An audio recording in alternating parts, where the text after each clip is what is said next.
Hey everyone, so we're going to talk about Lorne Lanning again, the creator of Oddworld. First off, he issued an apology. On his comments on Iwata, which the exact phrasing was, the biggest problem I see at Nintendo is the thinking. Personally, I think it killed Iwata. And if you actually watch the podcast, he just stops there. He wasn't going to add any more. And then, Greg is like, really? And then he responds that he couldn't move the organization into a really successful arena. So, again, I was really enraged with this remark, but here's his response today after all the backlash. And he said, yesterday, a number of news outlets reported on a conversation I had while appearing on the Game Over Greggy show in April of this year. I would like to sincerely apologize for the poor choice of words concerning Satoru Iwata. My intention was certainly not to disrespect the great man, who I've long held with utmost admiration and respect and consider a hero in the industry. My comments on Nintendo's current policies and practices as they pertain to the Switch's ecosystem, these are personal opinions. I state them not to disparage anyone, but to encourage what I believe will be a healthier ecosystem that would benefit all involved. Platform holder, developer, publisher, and of course, gamer. So on that front, I gotta say, it's okay. I still think it was really poor taste. And I still can't believe, like, when I go back and re-listen to it, that he even said that and said it the way he said it. It angers me, but it's one of those things that I think in the moment he wasn't thinking clearly about what he was saying before he said it. He wasn't thinking how insensitive that was of him to even say anything killed Iwata. It just was not the correct statement to make at that time. But we're moving past it now, right? He feels regret, and granted, he didn't apologize until months after the fact when people overreacted about it, and, there's always questions about whether someone's actually sincere in that apology. Like, would they have apologized if people weren't upset about it? Probably not. So how sincere he is, I have no idea, but it doesn't really matter. I get it. It is what it is. Poor choice of words, and we move on with our day. But I still want to talk about him because he had a lot of things to say in that episode that's getting overlooked because of these comments, and I couldn't even really talk about it.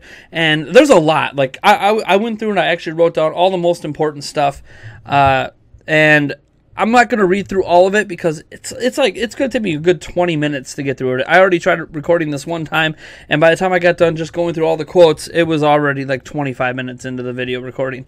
So instead, what I'm going to do is I'm just going to hit on some key points that he brings up. And some things that I wish to clarify. So Lorne Lanning has an axe to grind with Nintendo. He released Oddworld New and Tasty on the Wii U, and throughout this conversation he has on the Game Over Greggy show, he acts like the game just didn't do well. Nintendo didn't promote it, didn't bomb, and then later in the interview he basically says, well, hey, we didn't lose money on the game.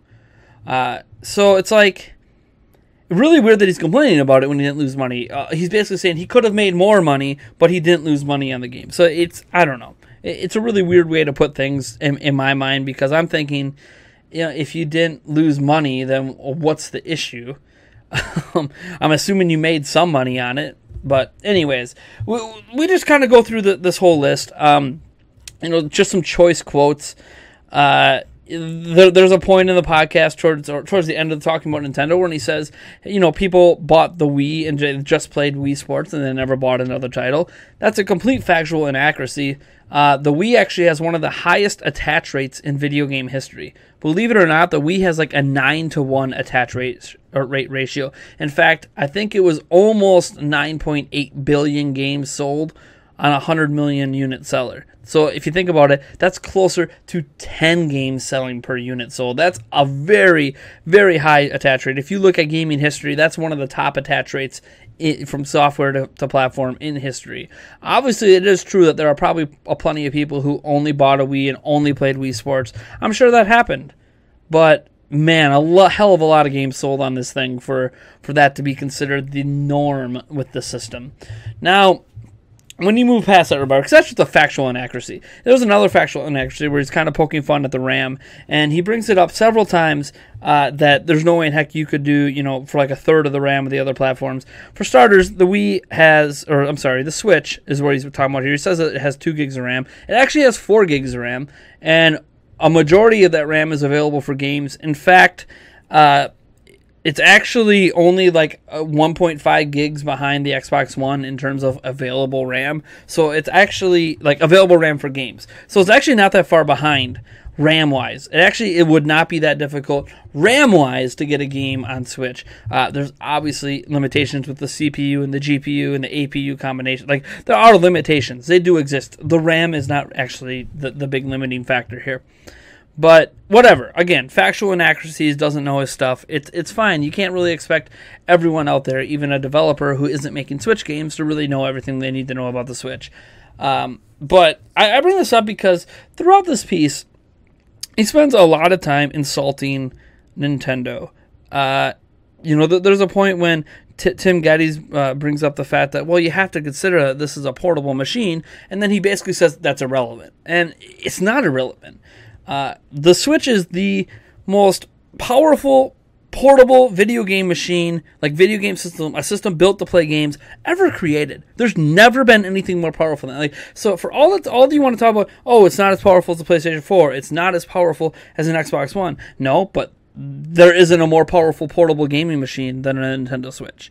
So like there's a counterbalance to that. Like, yeah, it sacrificed some things, but man, it's still really damn powerful for the fact that you could take this thing on the go. So it's not an irrelevant factor.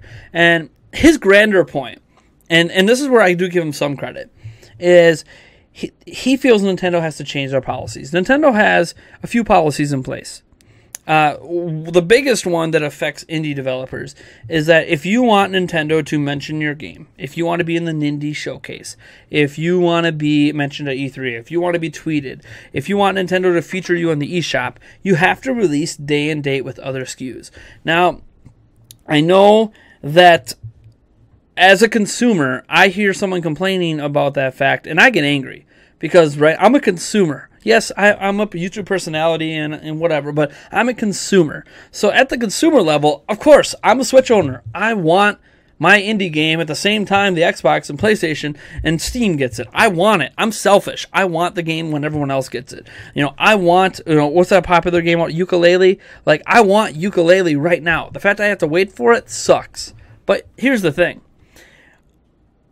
Indie developers, and this is what the point he's making, have limited funds. And they're not going to always cater their game for the Switch. They're not going to make the Switch their number one targeted platform. So they might target PC and PlayStation 4 because PlayStation 4 and PC have a larger market share. And that makes sense. So if they develop the game for that, say, hey, look, we'll bring it to Switch later. That's realities of the marketplace, right? These companies have to make money. And this is where I give Lorne Landing credit because indie developers do have limited funds, right? So they can't just always say we're going to be day and date everywhere. In fact, we've seen an example where being day and date was actually a negative. What's happening with NBA Playgrounds, right? They had 8 weeks to rush the title of the Switch to be day and date. And what does the Switch version not have yet? Online play. What would the other versions have at launch if they weren't working on the Switch version to get it out day and date? They would have had online play. It wouldn't have been a week one update. In fact, by the time they released the Switch version would have been half the size and have online play, and there wouldn't be all this controversy surrounding Nintendo allowing exceptions on an update to the game. Like, this is an example of a company who rushed the game to get that day and date promotion, and it kind of backfired a little bit. And it's not because the game is bad. NBA Playgrounds is great, but it's an example that Lorne Landing here has a point. And forgetting his factual inaccuracies, which upset me. If you're going to talk about the hardware, know what you're talking about. I mean, that's always kind of my thing. Like, you can't bash on something without actually fully understanding what you're talking about. So it is easier to get games on Switch than he thinks. And I disagree with some of his fundamental points. Indie developers trying to make AAA games. There are not a lot of indie developers trying to make AAA quality games. The fact that they have limited funds and they have to worry about what platform it's on, that alone lets you know that the most popular indie games out there are games like Snake Pass, games like Mr. Shifty. We're talking about, even Rocket League, like that wasn't made on this big, massive budget, right? And Rocket League's an example of that's not day and date on Switch, and it's getting a bunch of promotion because the game's huge. It's popular. Minecraft wasn't day and date, but, whatever. So there's obviously exceptions to the rule here. And Nintendo does have issues with their policies. This day and date thing is a big it's a big thorn in Nintendo's side, the day and date aspect, and it is something that Nintendo does need to look into. And he does mention, how Nintendo takes a 30% cut. And here's the thing, all companies take like around 30% cut of every game sold on their system. So this isn't like Amazon, to give you an example, I think Amazon's cut, if you tried selling an item on Amazon, I think they get 40%, something like that. So, I mean, this is pretty normal. This is markup. This is, the average that a platform holder takes. So that 30% is really not that big of a deal, even if that sounds like a lot, I mean, Nintendo takes a ton of money from YouTubers as well and gives them back a small percentage. So, I mean, the 30% isn't too bad. But here's the deal. Lorne Lanning is not a bad guy.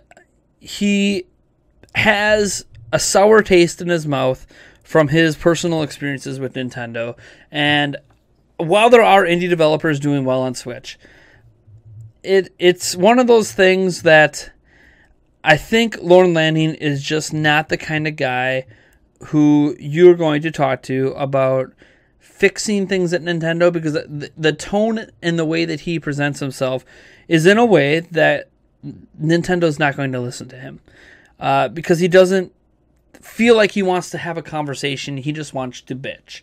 And that's okay. Like, he had a bad experience working with Nintendo on Wii U with Oddworld, New and Tasty, and he's got an axe to grind, and he's going to keep grinding it, and he's not going to apologize for what he said. He's going to keep wishing Nintendo's going to change their ways. But when, you're insulting the same company that you're hoping to get to improve, you're not really going to change anything. And I could, some of the stuff's just a pure opinion. Basically, he thinks, they might go more mobile, like Nintendo's testing the waters with mobile games, and they might, turn into a mobile game company. And, that's fine, whatever. That's his opinion. I don't think that's what's happening, but it's okay. That I can't, fault him for those thoughts. Some of his thoughts on like why the PlayStation was successful and the Xbox wasn't, is weird. It almost feels like, and he's an indie developer, so I understand the focus on indies, but the success of the PlayStation 4 out the gate had literally nothing to do with indies. It had to do with Xbox's complete mega bomb failure in marketing from E3 onward. Like, it was a mess. Microsoft really screwed the pooch when it came to marketing, and literally all of Sony's marketing at E3 that year was anti-Microsoft. It was basically, wow, Microsoft is screwing up the most basic of a message. Hey, here's how you could share games with a friend. Hand the disc over to your buddy. It's weird. I mean, he even talks about the cartridge thing. He says, well, why does the Switch have to use cartridges? Well, it's so Nintendo can control the medium. It's so Nintendo can control the manufacturing. And there's probably some truth to that, because Nintendo wants to make money. But it's also because it's a portable machine. Like, you can't say it's irrelevant, it's portable, and then bash the things that have to happen for it to be portable. Because the machine is portable, it has to use cartridges. Period. There really isn't a way around that. You're not going to... I mean, do you want it to be like the Vita and use UMD discs and charge... Like, you want to talk about a company that charged, tons of money for, their proprietary stuff. Man, those UMD things were ridiculously priced. Like, it makes the Switch cartridges look like, pieces of paper in comparison. So, I don't know. I think I'm in a position where I forgive Lorne Lanning for his improper usage of words when talking about Iwata. And, I apologize to you guys for maybe overreacting about that a little bit. But I think his overall message is that Nintendo has some policies with indie developers that they probably should let up on. And this isn't the first time we've had indies complain. We've had NBA Playgrounds dev complain. We had the Mr. Shifty dev complain about updates. Nintendo has a long ways to go. And I'm not afraid to say that. Nintendo needs to start tearing down some of those walls and making it easier for developers to get their games on Switch. Period. And Nintendo needs to be willing to work with those developers to give them, at least a day worth of being at the top of the eShop. Or even retweeting. How hard is it to hit a retweet button, right? If a developer, hey, our game just released on Switch, all you gotta do is hit a retweet button. That's not hard for Nintendo to do. Nintendo needs to stop Stop creating this. You only buy Nintendo platforms for Nintendo games. I've been fighting against that remark like for years now. I don't just buy Nintendo platforms for Nintendo games. But if Nintendo is going to make it feel like you're buying Nintendo platform for Nintendo games, it's hard to argue against it. So Nintendo has a long ways to go. My advice to people like Lauren Lanning who have had bad experiences on prior hardware is, one, don't let those bad experiences dictate how Nintendo is handling things today. And, maybe talk to Nintendo now and see if things have changed. And two, when you're going to talk, make sure you know what you're talking about. There's a lot of the things that Lauren Lanning says about Nintendo are widely considered facts that aren't actually backed up by the real facts. Like the fact that when people bought Wii, they only bought Wii Sports. That's not actually factually true at all. But that's the wide reputation it has. And there's a lot of things that get reputations that aren't true. So at the end of the day, I think the Switch is honestly doing a lot of things right. But I understand criticism. Criticism is more than welcome. It's hard as a Nintendo fan, to dig through this and admit that he has a point, but Lauren Lanning has a point. Nintendo needs to improve the third-party and indie relations, and they need to do it in a way that is really, really friendly to them. The day-and-date thing, I understand. As a consumer, I love that Nintendo has the day-and-date policy, but I also realize that it's going to drive away a lot of games we could otherwise get. Imagine if Nintendo was so steadfast on day-and-date that we couldn't get Rocket League. That's not a world I want to live in. That we couldn't have Minecraft. That's just not a world I want to live in. So Nintendo, I think, is getting better. They're not there yet, and I'm hoping that that they're going to change, and it's just taking Nintendo a while to accept the way that things are. And I know some people might fire back, but it's Nintendo. They don't need to do what the rest of the industry's doing, and that's fine. But Nintendo, if they want the games, they got to start giving the people who make them an easier path to success on their platform. Anyways, I am Nathaniel Rufflejans from Nintendo Prime. If you like this video, you know what to do. Subscribe for more, and I will catch you in the next one.